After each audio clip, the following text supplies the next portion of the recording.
selamat malam, Shalom Bapak Ibu sekalian. Malam ini kita lanjutkan, kita belajar di online Bible Study. Malam ini adalah sesi keempat dari kitab Imamat. Kita akan selesaikan kitab Imamat dalam 6 sesi. Jadi 2 sesi kitab Imamat selesai, lalu kita lanjutkan dengan kitab Bilangan. Malam ini temanya adalah darah perjanjian. Segala sesuatu ada hubungannya dengan darah. Ya. Tapi untuk itu mari kita berdoa lebih dahulu. Mari tundukkan kepala. Bapa di surga, terima kasih kalau malam ini kami kembali bisa belajar firman-Mu meskipun ada gangguan teknis. Kami percaya apa yang kami lakukan, kami mohon Tuhan berkenan. Terima kasih, berkati mulut hamba-Mu untuk menyampaikan kebenaran ini. Hanya di dalam nama Tuhan Yesus kami berdoa dan mengucap syukur. Amin. Baik, sesi 4 kitab Imamat, darah perjanjian. Saudara sekalian, kalau kita bicara darah, ya, itu dalam teks Alkitab dipakai kata dam, bahasa Ibrani. Sedangkan dalam bahasa Yunani perjanjian baru dipakai kata haima. Nah, di Alkitab darah itu adalah lambang dari nyawa atau kehidupan. Dan dipakai sebagai alat dalam ritual penyucian dan penebusan dosa. Jadi itu darah, ya. Kita mesti mengerti soal darah ini dengan benar. Oke, kita lanjutkan dulu. Ya, darah dan kehidupan di perjanjian lama. Setelah air bah surut, Allah memberikan izin kepada Nuh untuk makan hewan. Tadinya kan manusia memakan tumbuh-tumbuhan saja, vegetarian mulanya. Tetapi setelah zamannya Nuh, maka manusia diizinkan makan segala yang bergerak, kata Alkitab, yaitu hewan, ya. Nah, tetapi daging yang masih ada nyawanya, yaitu darahnya, janganlah kamu makan. Kejadian 9 ayat 4. Jadi nyawa itu dilambangkan, darah itu merupakan lambang dari nyawa. Di Kejadian 9 ayat 5, tetapi mengenai darah kamu, yakni nyawa kamu. Nah, nyawa disamakan dengan darah dalam konteks ini. Aku akan menuntut balasnya. Dari segala binatang aku akan menuntutnya, dan dari setiap manusia. Aku akan menuntut nyawa sesama manusia. Itulah sebabnya ekspresi menumpahkan darah itu dipakai untuk menyatakan pembunuhan. Bapak Ibu saudara sekalian bisa baca di Kejadian 37 ayat 21 dan 22. Itu salah ketik tuh, mestinya 21,22 ya. Ayat 21 dan 22. Itulah sebabnya di perjanjian lama umat dilarang makan darah. Kejadian 9 ayat 4, Imamat 3 ayat 17 dan seterusnya. Kita baca salah satunya saja ya. Imamat 3 ayat 17. Imamat pasalnya yang ketiga, ayatnya yang ke-17. Saya bacakan ya. Dan siapakah yang ia murkai? Salah ketik ya. Imamat 3 ayat 17. Bentar. Oh, saya salah klik tadi. Inilah suatu ketetapan untuk selamanya bagi kamu turun-temurun di segala tempat kediamanmu. Janganlah sekali-kali kamu makan lemak dan darah. Ini ketetapan yang sementara atau selamanya? Untuk selamanya. Tapi Bapak Ibu harus mengerti, kalau Alkitab bicara untuk selamanya, tapi bisa juga di kemudian hari lalu diubah oleh Tuhan. Ya, Kita harus lihat konteksnya dan progresivitasnya dari suatu firman. Oke, kita lanjutkan dulu ya. Jadi ketika itu umat Israel pernah melanggar hukum ini di zamannya Raja Saul, yaitu dengan makan darah. 1 Samuel 14 ayat 32. Nanti di masa depan kalau kita sudah sampai pada kitab Samuel, kita akan belajar bagaimana Israel memasuki pemerintahan yang bentuknya kerajaan. Nanti akan kita bahas, itu menarik. Ya. Oke, kita lanjutkan dulu. Kalau darah dan kehidupan di Perjanjian Baru, itu di Perjanjian Baru darah juga digunakan untuk menyatakan kehidupan. Yohanes 1 ayat 13 contohnya. Yohanes pasal 1 ayatnya yang ke-13. Orang-orang yang diperanakan bukan dari darah atau dari daging. Maksudnya kalau diperanakan dari darah, itu ada kehidupan. Lahir manusia yang hidup gitu maksudnya ya. Nah, penumpahan darah artinya pembunuhan dalam konteksnya Alkitab. Matius 23 ayat 35. Ya. Matius pasal 23 ayat 35. Ini bercerita tentang pembunuhan, ya. Nah, Yudas tahu akan hal itu juga. Matius 27 ayat 4 sampai 8. Matius 27 ayat 4 sampai 8. Ini perhatikan nih. Dan berkata, aku telah berdosa karena menyerahkan darah orang yang tak bersalah. Ini Yudas nih yang bicara. Ini artinya begini, aku telah berdosa karena membunuh orang yang tak bersalah, yaitu gurunya sendiri, Tuhan Yesus. Maka ia pun melemparkan uang perak itu ke dalam bait suci, lalu pergi dari situ dan menggantung diri. Yudas menyesal. Tetapi rupanya penyesalannya tidak berakhir dengan baik, malah menggantung diri. Mestinya kalau menyesal dia harus bertobat, minta ampun, tidak menggantung diri. Ya. Oke, kita lanjutkan. Pilatus tidak ingin bersalah membunuh Yesus. Matius 27 ayat 24. Ketika Pilatus melihat bahwa segala usaha akan sia-sia, malah sudah mulai timbul kekacauan, ia mengambil air dan membasuh tangannya di hadapan orang banyak dan berkata, aku tidak bersalah terhadap darah orang ini. Itu urusan kamu sendiri. Paulus mau cuci tangan. Tidak mau bersalah menjatuhkan hukuman mati kepada Tuhan Yesus. Ya. Orang banyak ingin kematian Yesus. Itu di ayat 25-nya. Dan seluruh rakyat itu menjawab, biarlah darahnya ditanggungkan atas kami dan atas anak-anak kami. Maksudnya biar Yesus ini mati, kami yang tanggung, gitu kira-kira. Jadi bicara soal darah, itu asosiasinya selalu dengan kehidupan. Ya, lambang kehidupan. Sedangkan di Perjanjian Baru, di Kisah Para Rasul, itu dijelaskan sekali lagi, kamu harus menjauhkan diri dari makanan yang dipersembahkan kepada berhala. Juga dari darah, dari daging binatang yang mati dicekik, nggak boleh dimakan. Dan dari percabulan. Jikalau kamu memelihara diri dari hal-hal ini, kamu berbuat baik. Sekianlah, selamat. Jadi tetap dianjurkan di Perjanjian Baru. Ya. Oke, kita lanjutkan dulu.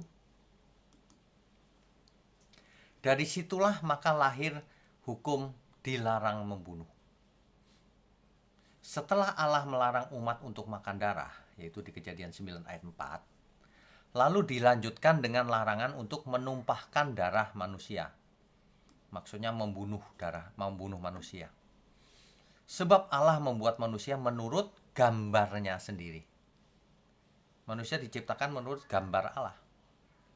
Jadi, barang siapa membunuh manusia, akan dibunuh oleh manusia. Dan ini menjadi hukum yang permanen selamanya. menjadi salah satu hukum di 10 firman Tuhan. Dasatitah, Dekalog. Kita sudah membahas tentang itu di sesi-sesi yang lalu ya. Bahkan Allah yang akan membinasakan seorang pembunuh manusia. 1 Korintus 3 ayat 17, coba kita baca ya. 1 Korintus 3 ayatnya yang ke-17. Jika ada orang yang membinasakan bait Allah, maka Allah akan membinasakan dia. Sebab bait Allah adalah kudus, dan bait Allah itu ialah kamu. Kita semua bait Allah. Barang siapa membunuh kita, orang itu akan dibinasakan oleh Allah. Ya. Ini tertulis di kitab suci nih. Di perjanjian baru bahkan lebih jauh lagi. Hal membunuh ini bahkan bukan hanya mengambil nyawa atau menumpahkan darah, membunuh secara fisik. Tetapi ketika seseorang membenci saudaranya saja, sesamanya, maka ia adalah seorang pembunuh manusia. Jadi benci saja tidak boleh. Sementara hari ini banyak orang membenci satu sama lain. Di internet, di sosial media, di YouTube, kelihatan manusia yang benci terhadap sesamanya kelihatan dari bahasa yang dia gunakan, diksi yang dia gunakan, istilah-istilah yang dia gunakan. Orang bisa menangkap isi hati seseorang. Nggak kenal saja bisa benci orang. Bayangkan. Ya. Jadi sebenarnya banyak pembunuh manusia hari ini. Jadi di antara kita jangan pernah ada yang menyimpan dendam, membenci. Ya. Oke, kita lanjutkan. Nah, pertanyaannya, mengapa darah dipakai untuk penebusan dosa atau pencucian dosa atau penyucian? Mengapa? Ya, kita baca Imamat 1 ayat 1 sampai 5. Tuhan memanggil Musa ketika itu. Tuhan memanggil Musa dari dalam kemah pertemuan. Perhatikan baik-baik, kitab Imamat, Tuhan memanggil Musa dari kemah pertemuan. Ya. Nanti di kitab lanjutannya, di kitab Bilangan, bukan dari dalam kemah pertemuan lagi. Nanti kita akan lihat di kitab berikutnya. Bedanya dengan kitab Imamat. Kalau Imamat memanggil Musanya dari dalam kemah pertemuan. Ya. Oke. Kalau nanti Bilangan memanggil Musa di dalam kemah pertemuan. Rupanya Musa sudah masuk gitu. Ya. Nah, berbicaralah kepada orang Israel dan katakan kepada mereka, apabila seseorang di antaramu hendak mempersembahkan persembahan kepada Tuhan, haruslah persembahanmu yang kau persembahkan itu dari ternak, yakni dari lembu sapi atau dari kambing domba. Nah, ini persembahan ini di ayat 5-nya dijelaskan harus mempersembahkan darah lembu itu, pakai darah. Jadi sebenarnya mengapa darah? Itu salah satunya adalah perintah Tuhan sendiri. Bahkan Tuhan memberikan satu contoh ketika Adam dan Hawa jatuh dalam dosa, maka Adam memberikan penutup dari kulit binatang. Nah, artinya ada penumpahan darah binatang. Ya. Mengerti ya? Oke, kita lanjutkan dulu.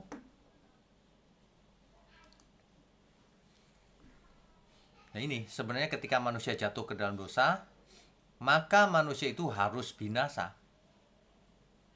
Ya. Manusialah yang harus mengeluarkan darahnya atau mati. Tetapi Tuhan memberikan solusi sementara, yaitu darah binatang, untuk menggantikan manusia itu, untuk menebus dosa mereka. Meskipun hanya sementara, sehingga harus diulang-ulang setiap tahun. Mengapa? Karena manusia terus berbuat dosa, bukan? Dan darah binatang sebenarnya tidak dapat menghilangkan dosa, nggak bisa. Itu hanya sementara. Hanya lambang, supaya manusia melihat betapa mengerikannya dosa itu. Harus ada darah yang tertumpah, harus ada kematian. Ketika manusia menyembelih kurban hewan, harusnya dia merasa ngeri dengan tertumpahnya darah itu. Harusnya demikian. Ya. Nah, itu maksudnya. Jadi tanpa penumpahan darah, tidak akan ada penebusan dosa, penyucian, nggak ada. Di Ibrani 9 ayat 22 ditulis, dan hampir segala sesuatu disucikan menurut hukum Taurat dengan darah. Dan tanpa penumpahan darah tidak ada pengampunan. Jelas ya? Nah, jika kita telusuri 5 kitab di Alkitab yang pertama, Pentatuk di Alkitab, yaitu Kejadian, Keluaran, Imamat, Bilangan, Ulangan, kita akan mendapati ratusan ayat tentang kurban binatang dan berbagai persembahan. Prinsip dasarnya adalah hidup harus dibayar dengan hidup. Karena akibat dosa adalah kematian, maka diperlukan pengganti yang harus mati untuk menggantikan manusia yang berdosa. Ini sangat logis, ya. Hendaknya ini dimengerti betapa mengerikannya dosa itu.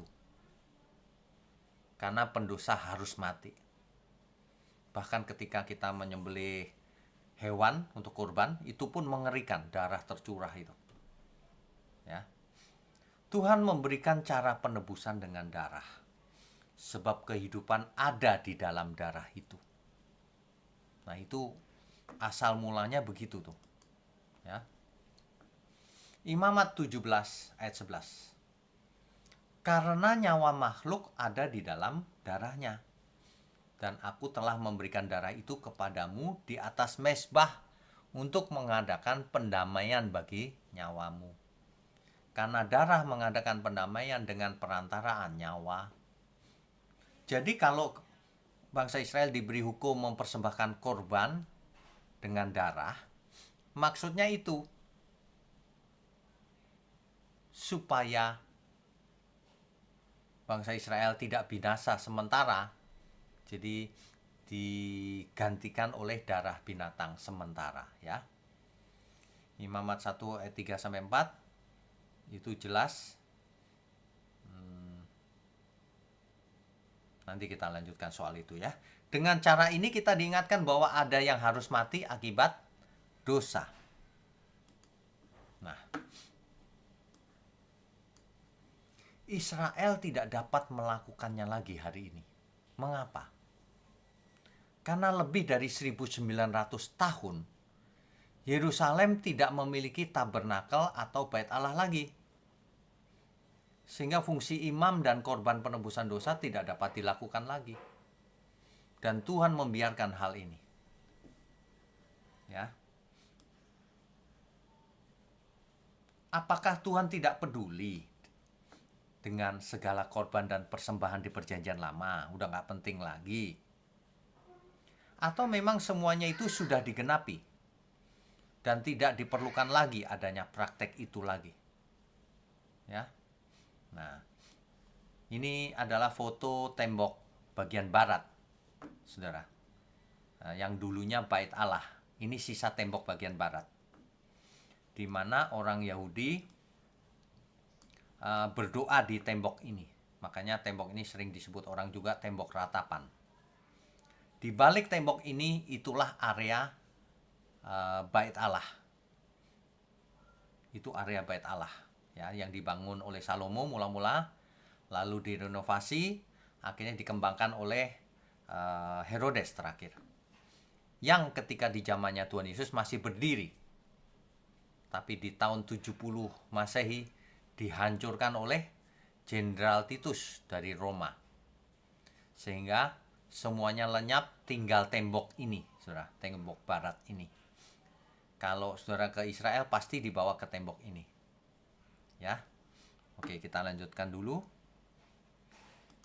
Jadi dengan tidak adanya bait Allah atau tabernakel, maka proses persembahan korban darah itu nggak bisa dilakukan. Jadi bagaimana dong? Nah, para rabi bekerja keras mencari apa seharusnya penggantinya. Tidak ada kecuali doa.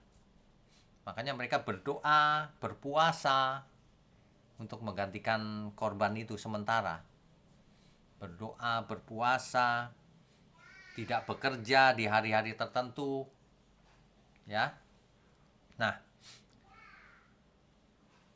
kita tentu ingat di Yohanes 1 ayat 29.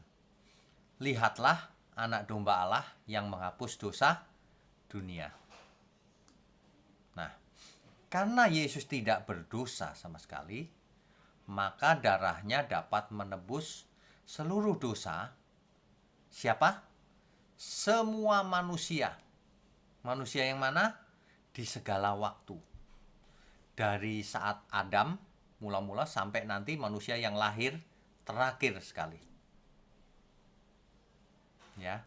Dan semua itu dilakukan sekali persembahan saja, yaitu oleh dirinya sendiri, oleh Tuhan Yesus sendiri. Sebab ialah anak domba Allah yang menghapus dosa dunia. Nah, itulah sebabnya ketika Yesus di kayu salib berkata, sudah selesai.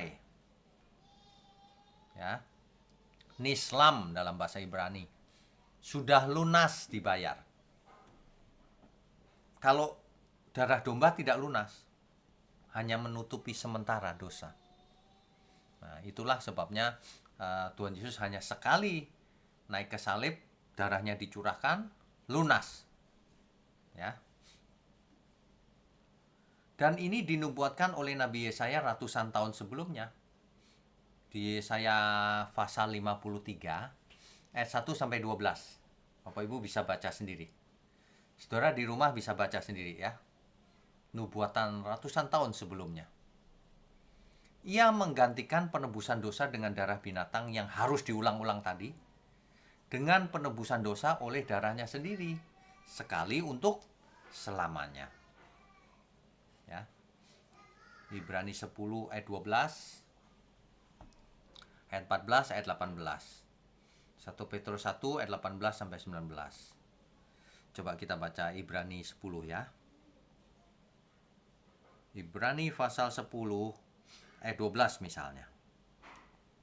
Tetapi ia setelah mempersembahkan hanya satu korban saja karena dosa, ia duduk selama-lamanya di sebelah kanan Allah. Inilah Tuhan Yesus ya. Ayat 14. Sebab oleh satu korban saja ia telah menyempurnakan untuk selama-lamanya mereka yang ia kuduskan.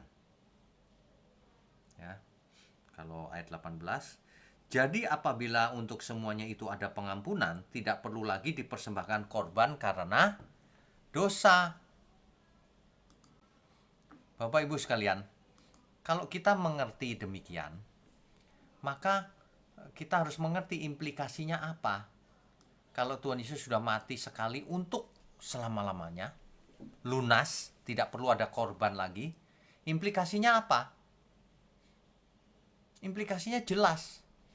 Sampai kapanpun tidak akan ada korban pendamaian yang pakai darah binatang lagi. Korban bakaran lagi tidak bakalan ada. Artinya apa? Artinya tabernakel atau bait Allah tidak bakalan ada lagi. Tidak bakalan dibangun lagi. Jadi kalau banyak orang korban nanti bait Allah ketiga akan dibangun, itu salah.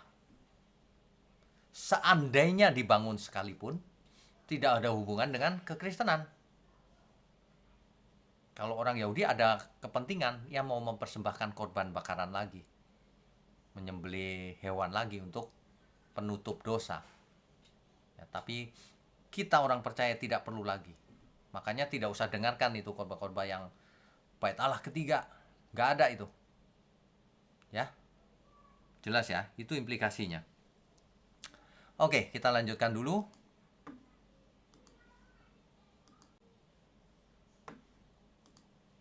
Ya, di kitab Imamat, kan kita sedang bahas kitab Imamat nih. Kitab Imamat itu dikutip langsung di Perjanjian Baru. Dan ini adalah dua tema sentral dari kitab Imamat. Dua perintah utama dalam kitab Imamat. Yang pertama adalah kuduslah kamu sebab aku kudus. Itu di Imamat 11 ayat 44, Imamat 19 ayat 2, dan seterusnya. Di Perjanjian Baru diulang lagi di 1 Petrus 1 ayat 16. Kuduslah kamu sebab aku kudus. Nah, yang kedua adalah kasihlah sesamamu seperti dirimu sendiri. Ini diulang oleh Tuhan Yesus bahkan. Hukum yang terutama ya. Itu asalnya dari Imamat 19 ayat 18 dan 34. Bapak Ibu nanti suatu hari akan melihat bahwa Perjanjian Baru itu mengutip Perjanjian Lama sangat banyak. Karena orang-orangnya masih sama, orang Yahudi, orang Israel. Kitab sucinya Perjanjian Lama ketika itu. Jadi tidak heran kalau Perjanjian Baru meskipun ditulis dalam bahasa Yunani, tapi ceritanya tentang cerita Ibrani, cerita Yahudi, cerita Israel, budaya Israel, sastra Ibrani. Jadi meskipun ditulis dalam bahasa Yunani, tapi ceritanya tetap sastra Ibrani. Makanya bahasa Yunani di Perjanjian Baru bisa juga disebut Judeo-Greek. Ya. Bukan Yunani yang dipakai pasaran, tapi Judeo-Greek. Ibrani yang berwawasan Yunani yang berwawasan Ibrani. Ya. Oke, kita lanjutkan dulu. Nah, ada satu hari raya yang paling penting bagi Israel dan juga paling penting di kitab Imamat, yaitu Yom Kippur, hari raya pendamaian. Hari raya pendamaian ini adalah hari raya terpenting bagi Israel karena kurban dilakukan bagi seluruh bangsa Israel, ya. Hal itu dilakukan untuk menutupi dosa seluruh bangsa dan menjaga relasi perjanjian antara Allah dan Israel. Itu, ya. Di hari itu Harun mempersembahkan lembu jantan untuk menjadi korban penghapus dosa bagi dirinya sendiri dan juga bagi keluarganya. Jadi ada lembu jantan yang disembelih, darahnya dipercikkan di tutup pendamaian tabut perjanjian dan juga di luar, di mesbah, di tanduk-tanduk mesbah itu, ya. Lalu setelah ia mengadakan korban penghapus dosa bagi dirinya dan keluarganya, lalu ia mengambil 2 kambing jantan. Satu untuk korban penghapus dosa bagi bangsa Israel, yaitu darahnya dipercikkan di atas tutup pendamaian di ruang Maha Kudus, karena yang boleh masuk hanya imam besar, dalam hal ini Harun, ya. Dan juga dioleskan pada tanduk-tanduk mesbah di luar kemah. Nah, sedangkan kambing yang kedua berbeda maksudnya. Bukan untuk disembelih. Imam besar akan menumpangkan tangannya di kepala si kambing dan melakukan pengakuan dosa seluruh dosa bangsa Israel dan pemberontakannya. Maksudnya adalah supaya dosa-dosanya itu dibawa si kambing, lalu membawa kambing itu ke padang pasir, supaya dosa bangsa Israel dibawa kambing itu ke padang pasir. Demikian lambang bahwa supaya dosanya hilang. Tapi itu lambang, ya. Jadi hanya pada hari raya ini seorang imam besar boleh masuk ruang Maha Kudus, memercikan darah korban pada tutup pendamaian tabut perjanjian itu.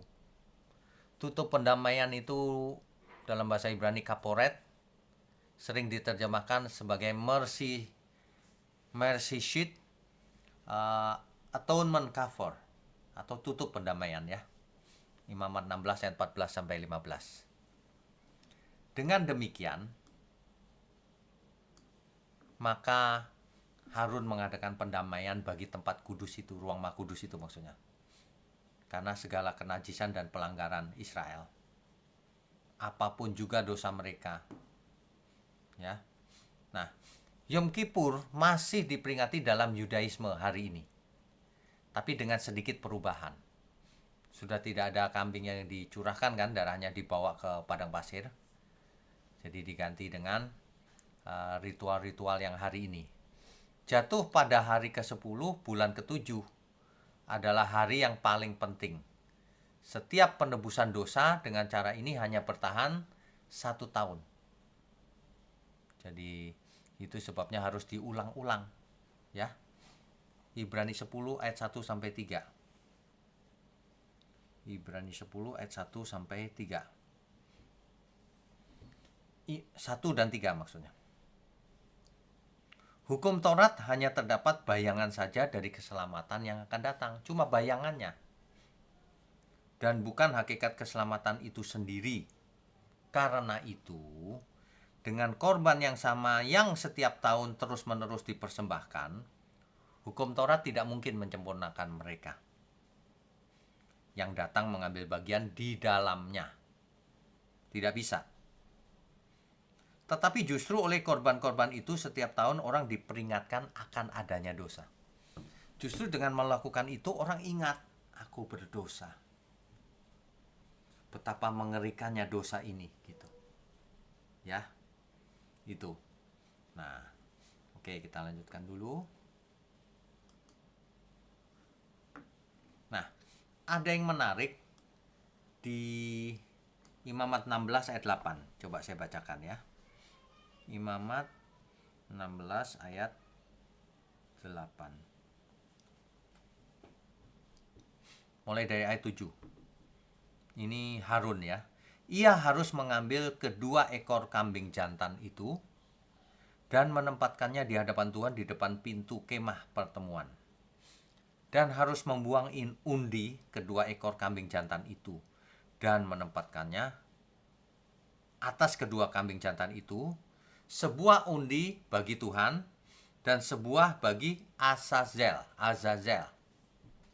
Nah, Azazel ini menimbulkan perdebatan. Apa yang dimaksud dengan Azazel? Apakah itu nama setan? Nama dewa di setan yang ada di padang pasir? Ataukah tempat tandus di padang pasir, nama tempat? Ataukah sebutan seekor kambing? Ini didebatkan ini. Azazel itu apa ya? Udah gitu kata Azazel ini munculnya cuman yang berkaitan dengan peristiwa Yom Kippur saja. Hari Raya Pendamaian.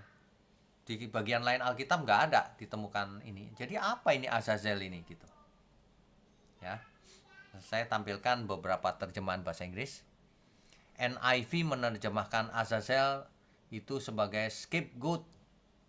Scapegoat itu kambing hitam.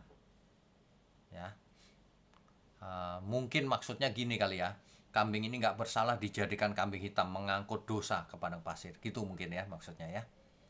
New King James menerjemahkan sama, scapegoat, kambing hitam. Ya. Sedangkan ESV menerjemahkannya tetap Azazel. Ia tidak yakin. Jadi daripada salah menerjemahkan, tetap dipakai kata Azazel. Ya. Nah, kalau berdasarkan etimologinya, berdasarkan asal kata bahasanya, asal katanya, Azazel itu berasal dari kata es yang berarti kambing dan azal yang berarti pergi atau memindahkan. Jadi berdasarkan katanya saja sudah jelas sebenarnya, nggak perlu didebatkan. Bahwa Azazel itu berarti kambing yang membawa pergi. Membawa pergi apa? Memindahkan apa? Dosa. Dosa seluruh bangsa. Yaitu tadi caranya. Harun menumpangkan tangan di kepala si kambing. Lalu Harun mengaku dosa-dosa seluruh bangsa dan pemberontakannya. Lalu kambing itu dibawa ke padang pasir. Dan itu melambangkan kambing itu pergi. Ya. Nah, jadi artinya Azazel itu ya sang kambing itu. Kambing yang menjadi kambing hitam tadi. Meskipun sebenarnya kambing hitam itu agak nggak cocok ya. Scapegoat itu kan kambing hitam terjemahannya. Ini sebenarnya bukan scapegoat. Ini sebenarnya kambing yang dibawa pergi, yang dilarikan. kambing itu tetap hidup, dilepas malah. Begitu ya. Oke, ini lambangnya. Kita lanjutkan dulu ya. Nah, darah perjanjian, bicara soal darah perjanjian. Darah perjanjian yang pertama itu ada di Sinai, yaitu Keluaran 24 ayat 8. Di situ Musa. Kemudian Musa mengambil darah itu dan menyiramkannya pada bangsa itu serta berkata, inilah darah perjanjian yang diadakan Tuhan dengan kamu berdasarkan segala firman ini. Jadi perjanjian yang pertama, darah perjanjian yang pertama itu di Sinai. Dan perjanjiannya juga perjanjian yang pertama, yaitu yang di Sinai itu. Jadi kalau Bapak Ibu membaca Alkitab ada istilah perjanjian yang pertama, itu maksudnya perjanjian yang di Sinai ini. Ya. Oke, kita lanjutkan dulu. Nah, darah perjanjian yang kedua inilah yang jauh lebih penting. Matius 26 ayat 28. Sebab inilah darahku, darah perjanjian yang ditumpahkan bagi banyak orang untuk pengampunan dosa. Itu sama ditulis di Markus 14 ayat 24 dan Lukas 22 ayat 20 ya. Nah, coba kita perhatikan Matius 26 ayat 28. Matius 26 ayat 28 ya. Ini adalah peristiwa di mana Tuhan Yesus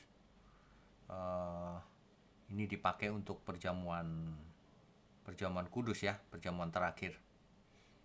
Dan ketika mereka sedang makan, Yesus mengambil roti, mengucap berkat, memecah-mecahkannya lalu memberikannya kepada murid-muridnya dan berkata, ambillah, makanlah, inilah tubuhku.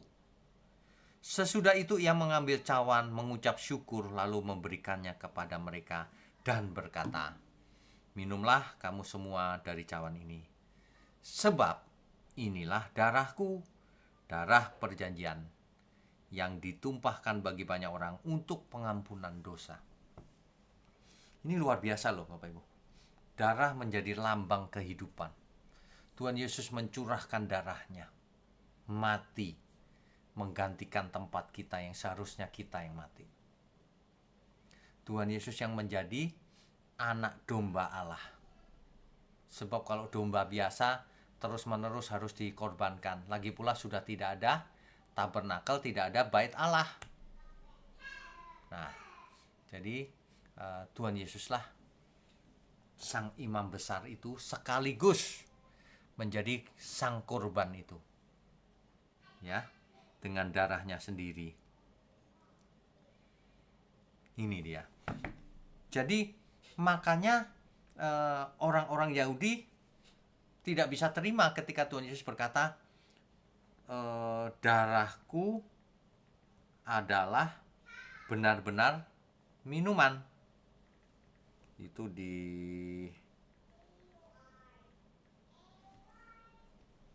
ini dia. Yohanes 6 ayat 53. Yohanes 6 ayat 53. Ini bisa dibaca lebih awal lebih baik nih. Coba sebentar sebelum membaca itu kita teruskan. Oh oke, nanti itu. Baik. Yohanes 6 ayat yang ke 52. Sebenarnya mulai 50 ya. Atau 51 deh. Akulah roti hidup yang telah turun dari surga. Ya. Jikalau seorang makan dari roti ini, ia akan hidup selama-lamanya. Dan roti yang kuberikan itu ialah dagingku yang akan kuberikan untuk hidup dunia. Nah, akibat perkataan itu, orang-orang Yahudi bertengkar antara sesama mereka dan berkata, bagaimana ia ini dapat memberikan dagingnya kepada kita untuk dimakan? Kan nggak boleh makan darah. Masa mau ditumpahkan dimakan daging? Lebih jauh Tuhan Yesus berkata di ayat 54. Yohanes 6 ayat 54. Barang siapa makan dagingku dan minum darahku, Ia mempunyai hidup yang kekal dan aku akan membangkitkan dia pada akhir zaman. Ini menyebabkan orang Yahudi ketika itu, waduh, kok disuruh minum darah gitu. Mereka berpikir secara harafiah. Padahal Tuhan berkata secara figuratif. Itu suatu lambang bahwa Tuhan akan mati di kayu salib. Dan semua orang yang menerima sebagai juru selamat, ia akan selamat. Orang Yahudi tidak mengerti. Ya. Oke, kita lanjutkan. Ibrani pasalnya yang ke-9. Ya. Itu seluruh ayat harus dibaca, Bapak Ibu. Seluruh ayat. Ya. Sebentar kita akan baca Ibrani 9 ayat-ayat yang penting. Tapi sebelum itu saya mau lanjutkan sebentar.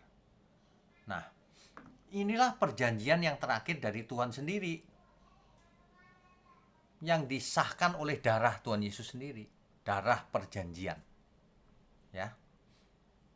Dan kalau perjanjian yang pertama itu ada di Sinai, tidak bisa menyempurnakan. Perjanjian yang terakhir inilah, perjanjian yang kedua inilah, yang dengan darah Yesus itulah yang bisa melunaskan hutang dosa. Itulah yang bisa menyempurnakan. Ya.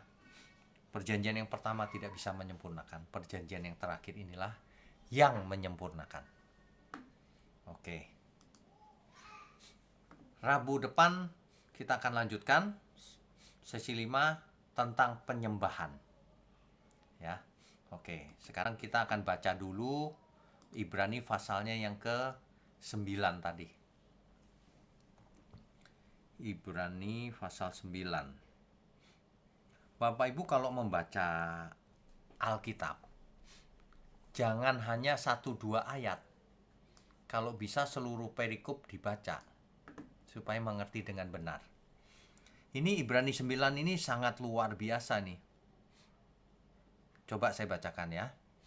Memang perjanjian yang pertama juga mempunyai peraturan-peraturan untuk ibadah dan untuk tempat kudus buatan tangan manusia. Bapak Ibu ingat, perjanjian yang pertama itu yang di Sinai. Dikatakan perjanjian yang di Sinai itu juga punya peraturan ibadah. Ya jelas, kitab Imamat kan penuh dengan peraturan ibadah ya. Untuk tempat kudus buatan tangan manusia, jelas. Tabernakel buatan tangan manusia. Bait Allah juga buatan tangan manusia. Ya.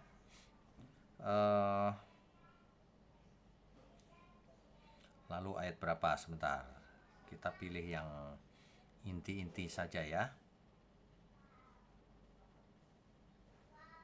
Nah, ayat 7 misalnya. Tetapi ke dalam kemah yang kedua, hanya imam besar saja yang masuk sekali setahun. Dan harus dengan darah yang ia persembahkan karena dirinya sendiri dan karena pelanggaran-pelanggaran yang dibuat oleh umatnya dengan tidak sadar. Jadi ini cerita perjanjian lama, Bapak Ibu. Ya, imam besar masuk setahun sekali, masuk ke ruang Maha Kudus maksudnya. Nah, ayat 8 ini jelas nih. Dengan ini Roh Kudus menyatakan bahwa jalan ke tempat yang kudus itu belum terbuka. Masih ada tabir. Ya. Selama kemah yang pertama itu masih ada. Nah, itu adalah kiasan masa sekarang. Ternyata itu kiasan. Sesuai dengan itu dipersembahkan korban dan persembahan yang tidak dapat menyempurnakan mereka yang mempersembahkannya menurut hati nurani mereka. Ya. Jadi tidak bisa menyempurnakan.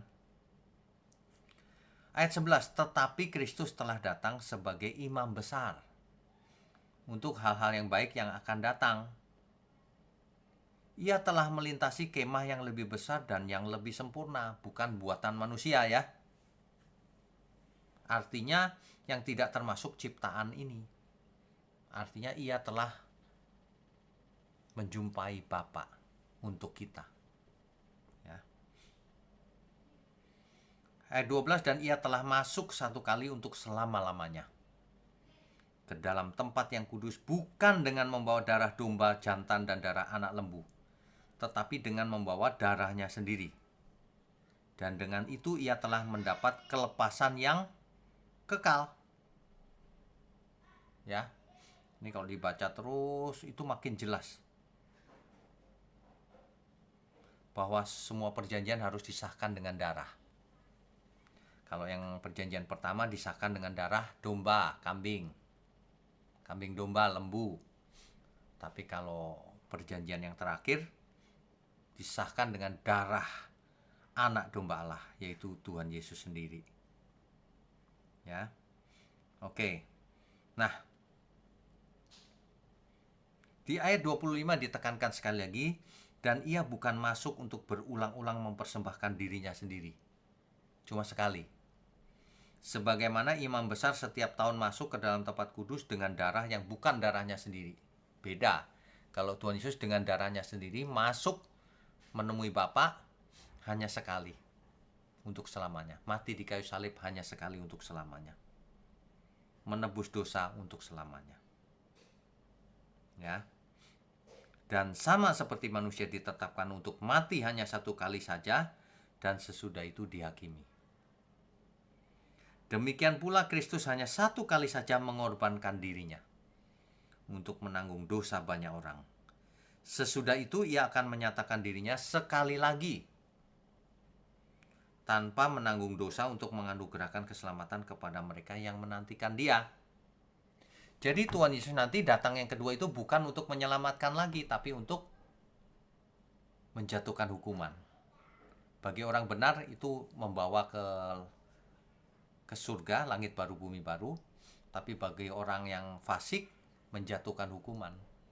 Langit dan bumi jadi lautan api. Amin ya, Bapak Ibu ya. Itulah sebabnya mengapa darah selalu dipakai untuk kegiatan menyucikan, membersihkan, menebus dosa. Itu alasannya semua itu. Ada amin ya. Mari kita lanjutkan dengan diskusi dan tanya jawab. Co-host silakan.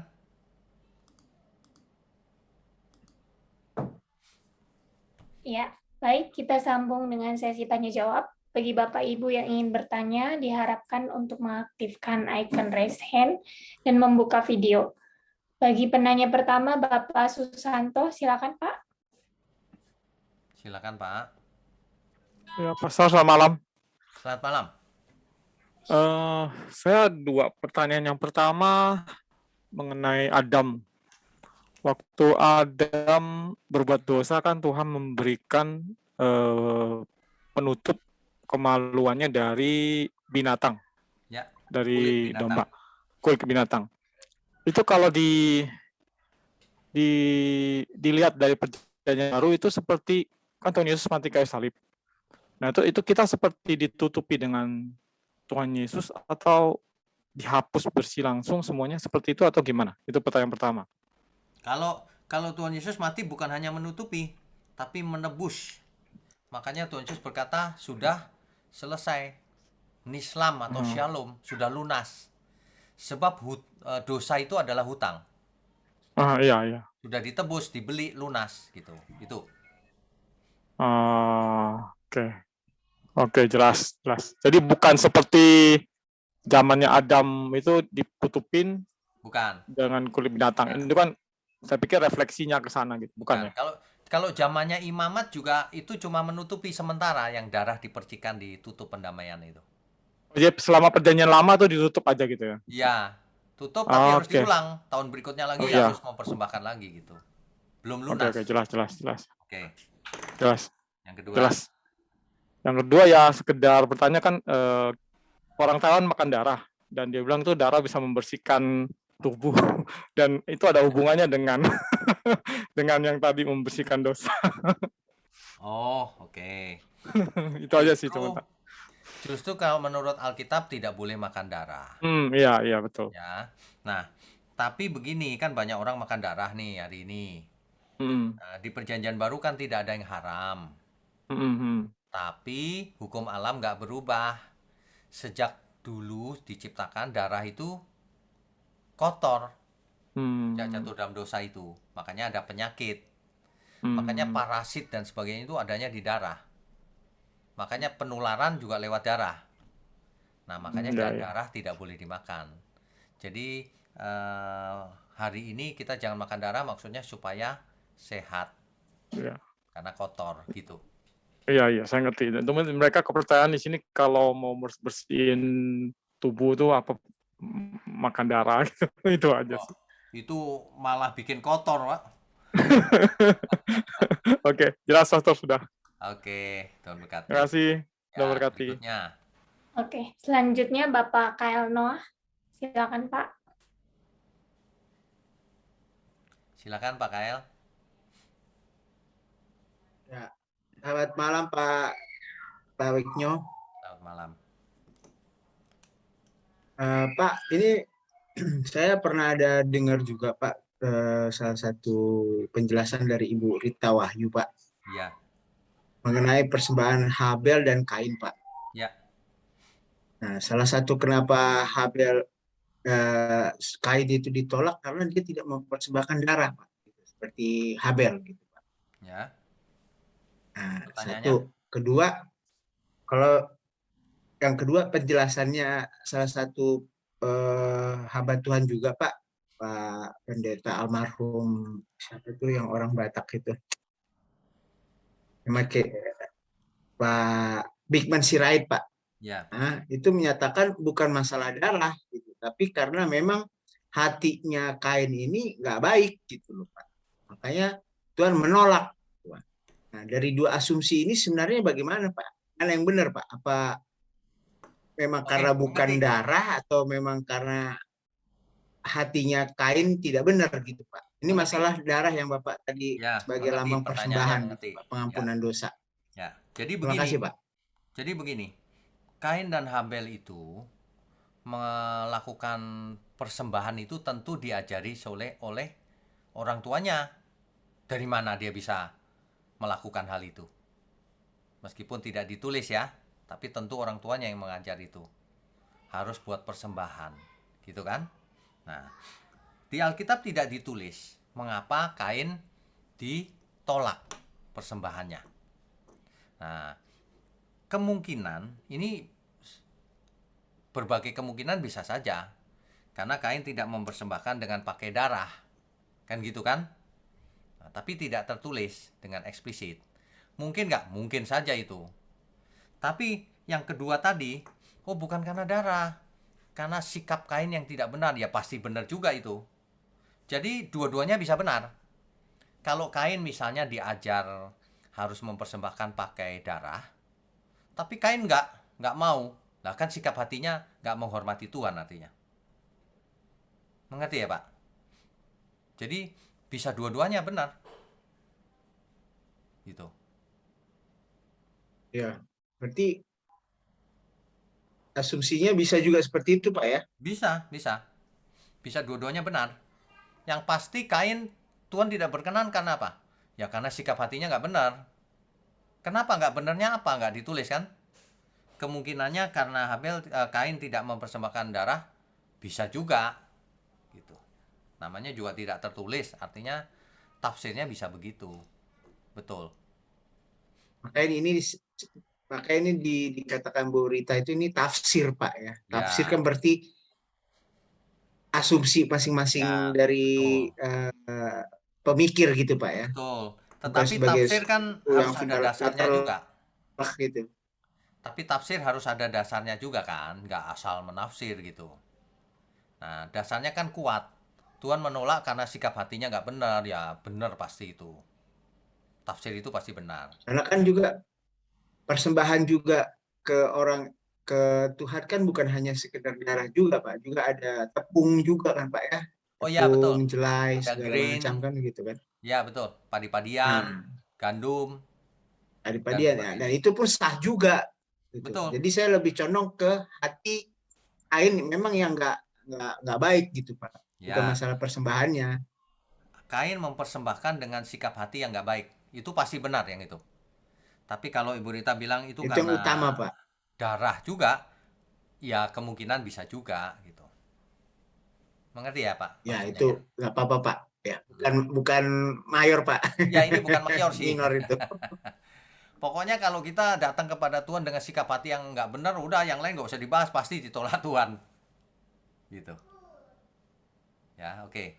Tuhan Ya Pak. berkati. Baik Pak. Berikutnya. Ya, terima kasih banyak Pak. Selamat malam Ya, Pak. selamat malam. Ya, selanjutnya Ibu Sylvia. Silakan Bu. Bu Sylvia, silakan. Iya, malam. Saya juga mau bertanya tadi ada hal yang tidak berhubungan langsung dengan darah perjanjian, tapi ada hubungannya dengan apa yang kita makan tentang binatang. Kalau usahakan untuk tidak memakan binatang yang dicekik.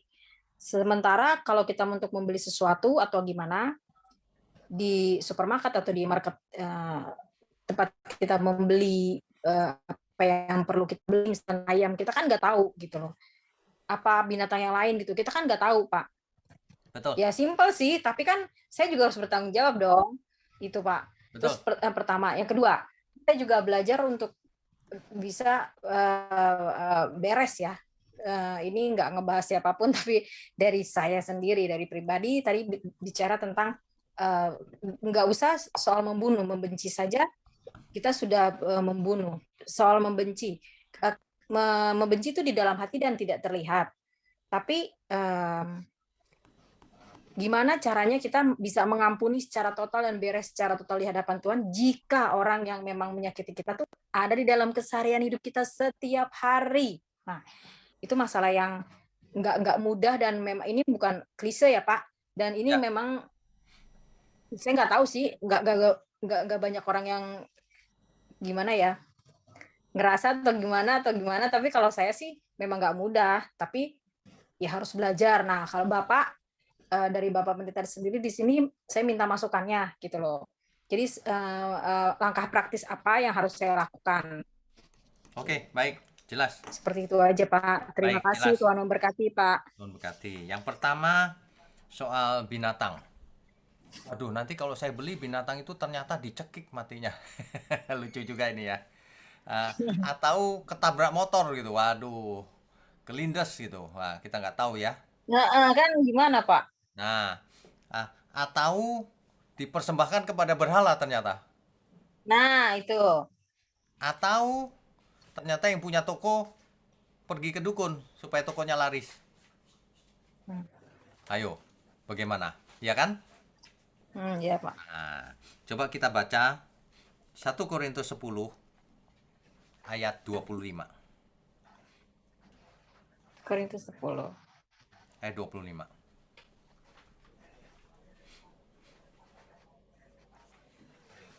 Kamu boleh makan segala sesuatu yang dijual di pasar daging tanpa mengadakan pemeriksaan karena keberatan-keberatan hati nurani. Karena bumi serta segala isinya. Karena bumi serta segala isinya adalah milik Tuhan, bukan milik setan. Ya. Nah, ayat 27. Kalau kamu diundang makan oleh seorang yang tidak percaya, dan undangan itu kamu terima, makanlah apa saja yang dihidangkan kepadamu, tanpa mengadakan pemeriksaan karena keberatan-keberatan hati nurani. Itu maksudnya gini loh. Kalau kita beli di pasar, kita duduk di warung, makan di restoran atau apapun, kita nggak mungkin dong ngecek mana yang punya mana. Ini dipersembahkan berhala nggak? Dia orang percaya nggak? Nggak begitu. Bukan berhala sih. Ini hewannya dicekik nggak? Ya. Cara menyembelihnya benar nggak? Oh, nggak begitu juga. Nggak perlu itu. Itu perjanjian lama itu diberi hukum seperti itu. Maksudnya adalah lambang. Yang pertama lambang, yang kedua supaya Israel taat pada segala peraturan Tuhan. Tapi ketika kita sampai di perjanjian baru, semuanya sudah lunas oleh darah Tuhan Yesus, maka peraturan-peraturan seperti itu sudah tidak praktis lagi, tidak perlu. Artinya apa? Kalau gitu aku boleh makan sembarangan ya Pak? Bukan itu juga. Kalau kita makan, ya kita nggak usah ngecek. Gitu. Tapi ingat, Kalau kita makan sembarangan, nanti jangan-jangan yang kita makan itu kotor. Nanti kita rugi. Hati-hati juga. Nangkep nggak ya maksudnya ya? Jadi bukan Iya, iya, gara-gara Pak. saya nggak tahu saya makan lalu saya dosa gitu, bukan itu maksudnya. Nah, jadi Bukan dampaknya sih bukannya dosanya banget, Pak. Cuman memang dampaknya lebih ke kesehatan ya. ya betul, gitu aja, sederhana jadi, ya Ya, kan? ya, Hari ini yang dulu binatang itu halal atau bersih, hari ini sudah jadi kotor juga. ya, Contohnya, ya, sapi binatang halal bukan? ya, Hari ini sapi dari kecil dibesarkan menjadi besar itu dikasih makan, dikasih hormon. Kotor atau bersih? iya, Kotor. kotor. Ngerti ya? Jadi kita Iya, harus pintar-pintar menjaga diri juga. iya, Karena tubuh ini milik Tuhan kan, kita jaga, iya, bertanggung jawab, sehat dan sebagainya gitu. iya, iya. Nah, nanti akan ada talk show khusus seri sehat jasmani rohani. Tadi waktu di awal sudah saya tampilkan ya slide-nya ya. Tunggu saja serinya, kita Iya, akan Pak. bahas supaya sehat semua. Oh, ya, amin. Yang Oke. kedua, Pak, Ya, yang kedua Itu- ya. Oh ya, mengampuni. bagaimana supaya kita bisa tidak benci sama orang yang menyakiti hati kita tiap hari ketemu lagi? Hmm. Kita harus ingat begini, Bu. Tuhan Yesus sendiri yang mengajar. Ya. Perumpamaan seorang hamba. Ada seorang hamba yang hutang 10.000 dinar. 10.000. Iya. Ya, ia diampuni oleh sang raja. Tapi ketika ia pulang, tetangganya hutang cuma 100 Dinar. dinar atau berapa tuh? Pokoknya bandingannya gini kira-kira. Ada orang yang hutangnya 6 miliar. Diampuni tapi. Tapi tetangganya utang 600.000 rupiah. Dicekek sama dia. Ini hamba yang jahat. Betul nggak? Dia udah Iya. diampuni segitu besar kok sama tetangganya yang utang sedikit aja kok cekek. Gitu kan? Nah ini sama. Kita harus mengerti dosa kita mestinya kita binasa ditebus Tuhan. Berapa itu nilainya? Tak terhingga. Iya. Nah, lalu kalau ada orang yang menyakiti kita, ya itu mah kecil dibandingkan keselamatan yang kita dapat. Jadi Iya. kita nggak perlu sakit hati untuk apa. Yang kedua Iya. caranya gini, Bu. Dunia ini banyak orang yang cara mikirnya masih salah. Kita bisa berpikir gini, ya dia belum sembuh nih sakitnya. Sakit jiwa. Sakit jiwa itu bukan gila loh, Bu, bukan. Maksudnya jiwanya itu cara berpikirnya itu belum seperti yang Tuhan ingini. Jadi masih menyimpang. Jadi kalau kita lihat ya dia masih sakit jiwa nih, belum sembuh. Ya udahlah. Ibu kalau mampir ke rumah sakit jiwa, misalnya ada orang yang sakit jiwa kata-katain ibu, menghina ibu, ibu sakit hati nggak? Enggak. Nah iya, begitu aja Bu. Kenapa nggak sakit hati? Oh dia belum sembuh nih. Gitu. Nah sama, dia nggak ngerti kebenaran, dia nggak takut Tuhan. Jadi makanya dia begitu. Ya udahlah. Ngapain kita sakit hati? Kalau tambah menjadi-jadi dan melunjak, Pak, Nah, juga biarin diemin aja ya. Diam aja udah. Diam aja. Gitu aja. Nggak ada caranya, Bu. Dilayani Iya. makin juga jadi. Sama aja. Udah, diem aja. Kalau bisa menjauh, menjauh. Kalau nggak bisa, ya udah diem aja. Gitu. Namanya belum sembuh, bagaimana? Tapi kita tidak apa-apa ya kalau misalkan kita kok kelihatannya culun gitu. Oh, nggak apa-apa. Kayak bodoh banget gitu. Nggak apa-apa, Bu. Kelihatan bodoh itu bagus. Daripada kelihatan pinter, tapi nggak pinter ternyata. Mendingan kelihatan bodoh, Bu. Culun aja, polos gitu. Gitu, Bu. Tenang aja. Iya, Pak. Yang penting Iya, itu Pak. di hadapan Tuhan, Bu. Bukan di hadapan manusia. Iya. Jadi Iya, kita di Pak. hadapan manusia dibilang culun, dungu atau apa, biarin aja. Nggak masalah, nggak rugi kita. Yang penting di hadapan Tuhan. Amin ya. Iya, Pak. Iya, Pak. Oke. Terima kasih, Pak. Tuhan memberkati. Ya, berikutnya. Baik, selanjutnya Ibu Ningsih. Silakan, Bu. Silakan, Bu. Malam Pak Wiknya. Selamat malam. Saya mau tanya tapi ini menyimpang, Pak. Nggak berhubungan dengan pelajaran hari ini. Saya cuma tanya mengenai pengobatan akupunktur nih, Pak. Oke. Orang sini akupunktur itu katanya orang Kristen nggak boleh akupunktur karena itu kan tradisional Chinese, itu kan spiritual gitu, Pak. Apakah itu betul, Pak? Apa gimana? Terima Oke, kasih, oke. Pak. Oke. Ah, akupunktur itu kan tusuk jarum, Bu. Ya, ya, betul. Tusuk jarum itu nggak ada hubungannya dengan klinik. Tusuk jarum ya tusuk jarum. Oke. Nah, tapi hati-hati. Lah kalau yang melakukan tusuk jarum itu adalah dukun, ya itu jangan. Kalau yang Itu, melakukan adalah oke. ahli akupunktur, Ya, ya ya, ya, boleh ya, dong. ya, ya, ya. Kan Ya, ada dokter yang melakukan akupunktur juga. ya, ada, Pak. Ya, Kan di ada sini ada, orang Pak, biasa ya. yang mengerti akupunktur juga. Ya boleh, Ya, kenapa tidak? oke. Yang begitu dihubungkan dengan klinik. Yang kau pakai minyak urapan, air didoain, kau nggak pikir klinik itu.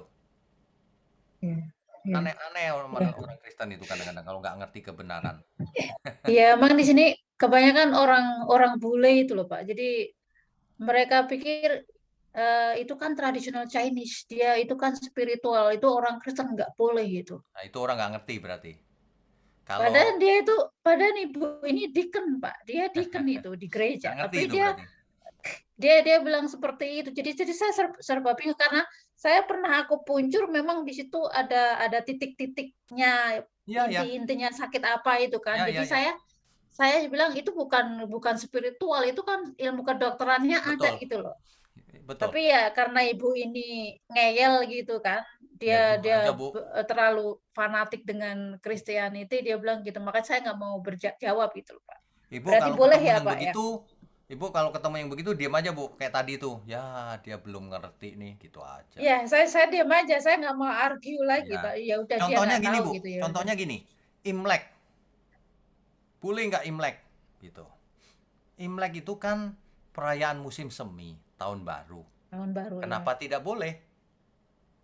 Nah, memberi angpau. Angpau tahu ya, Bu? Memberi Ya, uang yang ya. dibungkus merah. Di Boleh nggak? amplop ya, ya. Lah kalau saya ditanya, saya malah bilang gini, boleh, sebaiknya setiap hari kasih angpau. Ya, betul. Itu berkat bagi banyak orang.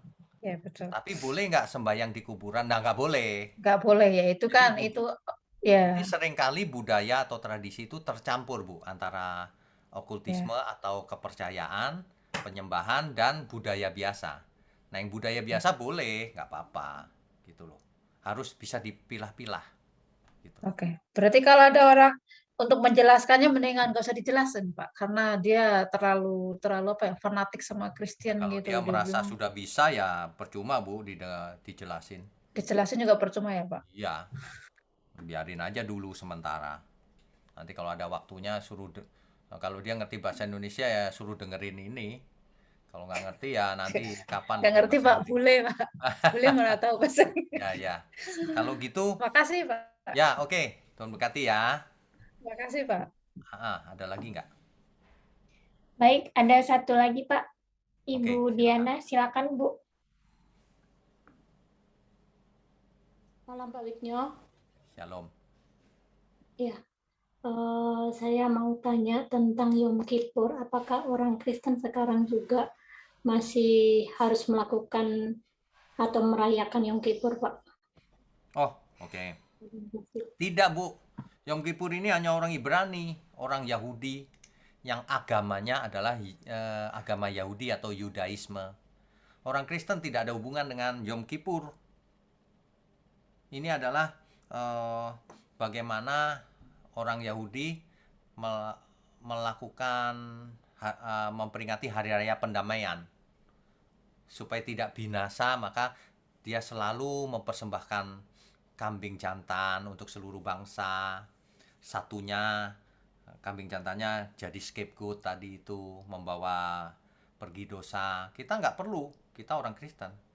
Kalau kita percaya Tuhan Yesus, maka anak domba Allah itu Tuhan Yesus sudah selesai sekali untuk selamanya. Gitu. Jelas nggak? Begitu ya, Bu Diana.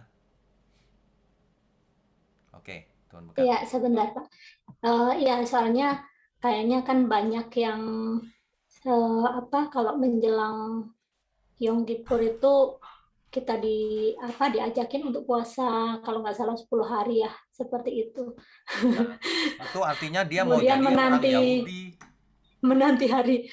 hari pas Yom Kippurnya itu karena ada Ya, itu artinya dia mau jadi orang Yahudi. iya baik Pak, makasih Pak Yudnya. Ya, oke, Tuhan berkati. Iya. Berikutnya. Selanjutnya Bapak Joseph, silakan Pak. Halo, selamat malam. Selamat malam. Pak Biknyo, saya mau nanya, Ya,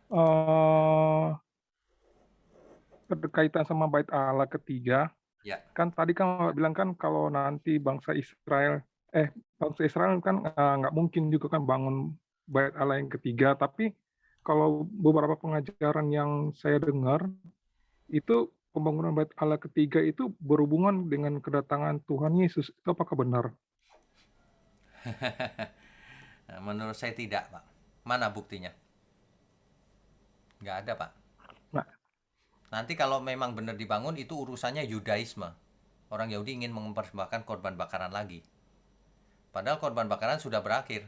Tuhan Yesuslah korban terakhir sekali untuk selamanya. Gitu. Oh, jadi di pengajaran-pengajaran yang banyak itu tuh berarti itu mereka aja ya punya tafsiran, Pak ya? Ya, mereka menafsir sendiri. Nggak ada itu. Iya sih, makanya saya juga agak bingung kok. Ini kok pengajaran apa yang ini sama yang Bapak punya tuh beda gitu. Ya sekarang pikir aja benar-benar kalau itu Bait Allah bangun tiga, terus ada imam besar lagi, terus korban bakaran, terus kita bagiannya apa?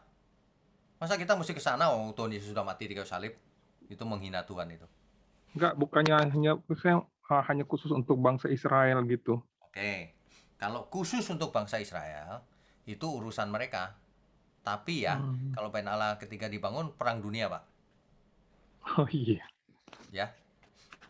Oke, Pak. Terima kasih, Pak. Oke. Berikutnya. Ya, selanjutnya Bapak Hari, silakan Pak. Pak Hari, silakan. Ya, malam Pak. Malam. Ya, tentang tafsir lagi nih Pak. Ya.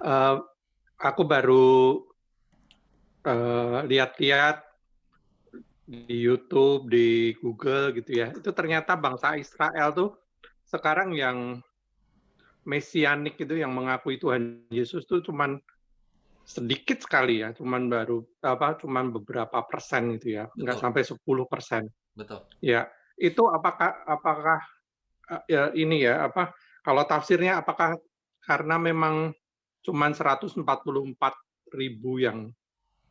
yang bakal diterima ya? Oh, itu aja Pak. Bukan Pak, yang 144.000 itu adalah orang-orang kudus Tuhan. Itu pun bukan harafiah 144.000. Itu lambang Pak. Kelipatan 7, kelipatan 12 itu lambang selalu. Jadi 144.000 bukan. Itu lambang. Artinya ada sejumlah orang-orang kudus Tuhan. Gitu. Nah, itu nggak ada hubungan dengan mesianik dan sebagainya, ini nggak ada. Itu orang percaya, Pak. Orang percaya itu ya tapi termasuk berarti yang mesianik. Berarti bangsa Israel itu nanti cuma sedikit sekali ya yang bakal diterima di langit baru, bumi baru. Ya nanti kita lihat saja, Pak. Oke. Nggak berani menafsirkan ya, Pak. Ya, kalau itu nggak berani, Pak. Itu namanya menghakimi. Iya, makasih, Pak. Ya, oke. Tuhan berkati, Pak. Berikutnya. Ya, Tuhan berkati. Ya. Baik, selanjutnya Bapak Giustiawan Andreas. Silakan, Pak. Ya, selamat malam Pak Wigno. Selamat malam. Mau bertanya ya, yang membuat fatwa Yothe Wauhe itu diganti sama Adonai itu, apakah para ahli Taurat atau imam-imam Yahudi, Pak? Yang apa, Pak? yang berfatwa Yod-Heh-Waw-Heh digantikan dengan Adonai. Oh, bukan Pak, bukan. Jadi teks Ibrani asli itu kan tidak ada huruf hidupnya tuh Pak. Mula-mula kan begitu, nggak ada vokalnya. Nah, dengan berjalannya waktu, sebutan itu hilang. Bunyinya apa ya? Hilang. Nah, ketika bunyinya hilang, lalu bunyinya apa? Mereka nggak berani sebut, nanti salah. Nah, mereka pakai Adonai. Gitu. Nah, dalam prakteknya, mereka menyebut Adonai. Sehingga terus sampai hari ini, Adonai. Apakah boleh nggak saya menurut pemikiran saya ada unsur untuk penghapusan nama Yod-Heh-Waw-Heh itu Pak? Tidak ada. Tidak ada penghapusan. Untuk apa dihapus? Untuk dilupakan gitu ya. Jadi Loh, orang mereka menyembah YHWH kok malah dilupakan, bagaimana ini? Nggak masuk akal. jadi sampai diganti itunya sebutannya tuh jadi Adonai gitu. Bukan mau dihapus. Sekarang alasannya apa? Orang Israel menghapus nama. Kasih tahu saya. Justru mereka mengagung-agungkan. Nggak masuk akal itu alasan itu. Justru mereka mengagungkan nama itu. Tapi karena takut salah, karena sudah hilang bunyinya, maka dia ganti Adonai. Oh gitu ya. Karena saking sucinya mereka nggak berani ngomong sembarangan salah gitu loh. Diganti Adonai. Kalau Tuhan Yesus ngajarin, panggil dia Bapak. Gitu loh. Jadi panggilan. Jadi tidak ada yang menfatwanya ya Pak ya? Nggak ada. Berjalannya ini sesuai ini aja Pak. Mengalir begitu aja loh. Kok hilang? Diganti Adonai. Gitu. Oke Pak. Terima kasih Pak Wigno. Tuhan berkati. Tuhan berkati. Berikutnya. Iya. Masih ada 3 lagi ya Pak? Oke, ini Selanjutnya, terakhir 3 lagi nih. Iya, oke. Selanjutnya Bapak Susanto, silakan Pak. Pastor, saya mau tanya satu lagi. Tadi saya kepikir ya. Ya.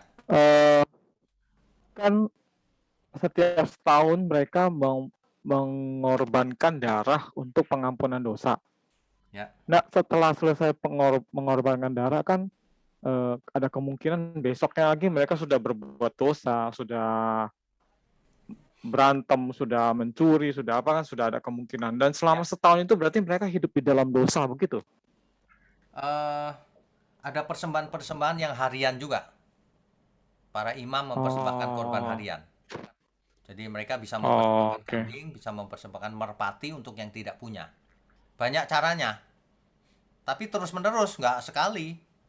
Karena dosa lagi, terus nggak lunas-lunas. Begitu. Ya berarti kalau digambarkan ke perjanjian baru berarti saat kita berbuat dosa kita minta ampun sama Tuhan, gitu kan, seperti itu setiap hari melakukannya. Betul. Oke, jelas. Terima kasih. Terima kasih. Berikutnya. Iya. Selanjutnya Ibu Adelia, silakan Bu. Shalom Pak. Shalom. Pak, itu kan yang di bagian okultisme ini ada yang namanya perjanjian darah. Kalau perjanjian darah itu kan kita menjual nyawa kepada iblis kan? Itu masih bisa lepas apa enggak ya Pak ya? Oke. Makasih. Tidak ada perjanjian yang tidak bisa dibatalkan oleh Tuhan. Kuasa Tuhan tidak terbatas. Jadi kalau seseorang mengadakan perjanjian dengan iblis, memberikan nyawanya sejak kecil, dan ketika besar ia bertobat menyerahkan diri kepada Tuhan, iblis tidak punya hak apa-apa. Tuhanlah yang punya hak. Segala kuasa di langit, di bumi dalam tangan Tuhan. Iblis nggak bisa mendakwa, menuntut lagi, nggak bisa. Kuasa Tuhan jauh lebih hebat. Begitu. Begitu ya, Bu Adelia. Oke. Udah habis ya kelihatannya ya? Ya, sudah Pak. Sudah ya. Oke, Ya. Bapak Ibu sekalian. sebelum kita tutup, kita tundukkan kepala lebih dulu ya. Mari kita berdoa. Bapa di surga, terima kasih untuk malam ini. Ini adalah satu topik yang sangat penting, penebusan dosa. Terima kasih Tuhan kalau Engkau sudah berikan diri-Mu, sehingga kami semua ditebus dosa kami.